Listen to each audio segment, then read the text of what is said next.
એક નાનકડી સ્ટોરી સાંભળો, સમજાઈ જશે. દોરડા ઉપર ચાલનારો એક ખેલાડી, 10-10 માળના ઊંચા 2 બિલ્ડિંગ, એની વચ્ચે 100 ફીટનું અંતર, અને ત્યાં મજબૂત દોરડું બાંધવામાં આવેલું, અને એ દોરડા ઉપર 10મા માળની અગાસીમાંથી નીકળી હાથમાં વાહડો, અને પેલા બેલેન્સ કરતા કરતા સામેના બિલ્ડિંગ ઉપર જવાનું છે. હજારો માણસો એકઠા થયા છે એના એ ખેલને જોવા, એના બેલેન્સને જોવા. માય ગોડ, 10 માળનું બિલ્ડિંગ અને આટલી ઊંચાઈએ આ માણસ જો પડ્યો નીચે, ફોદે ફોદા વેણાઈ જાય, બચે નહીં. અને અધૂરામાં પૂરું એણે એવું ડિક્લેર કર્યું કે હું મારો એકનો એક દીકરો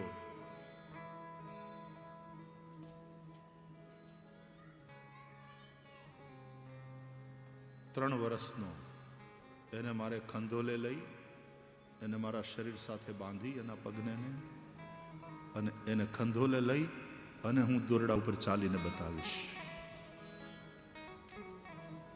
ટીવી કેમેરા, પત્રકારો, પ્રિન્ટ મીડિયા, ઇલેક્ટ્રોનિક મીડિયા, કેટલાય કેમેરા અને હજારો માણસ આ જોવા માટે એકઠું થયું. અને પેલા એ પોતાના દીકરાને પોતાના ખભા ઉપર મૂકી અને પછી ચાલવાનું શરૂ કર્યું. અને નીચે જેટલા લોકો હતા, હજારો લોકો, એ બધાના શ્વાસ અદ્ધર.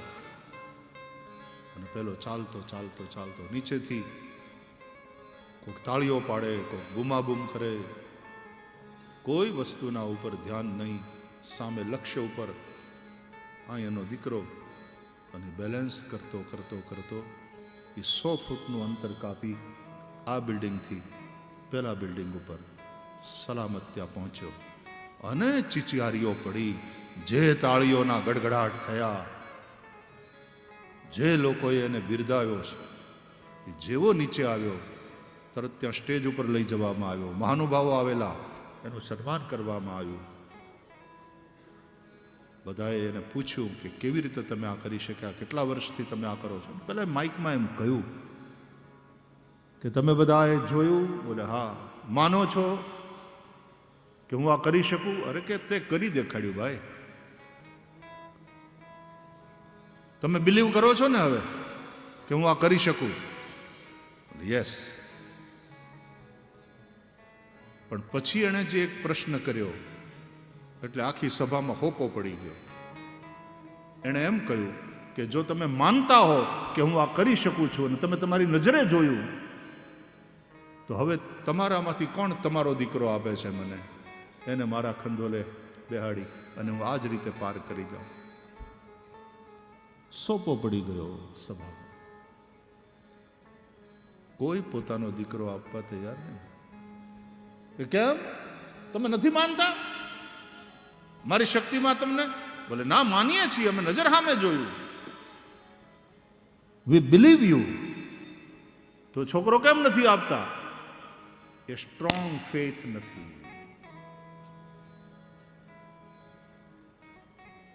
પરમાત્મા મહાન છે, પરમાત્મા બધું કરી શકે છે, બધુંય માનીએ છીએ, એ મહાન છે, બધું કરી શકે છે, પણ આપણે આપણી જાતને સોંપીએ છીએ? એ સ્ટ્રોંગ ફેથ છે આપણને? આપણે આત્મનિવેદન કર્યું? આપણે શરણાગતિ સ્વીકારી? અને કૃષ્ણ ગીતાના અંતે કહે છે અર્જુનને, સર્વ ધર્માન પરિત્યજ્ય મામેકમ શરણમ વ્રજ. Dedicate yourself to me, અહમ ત્વા સર્વ પાપેભ્યો મોક્ષયિષ્યામિ મા શુચઃ.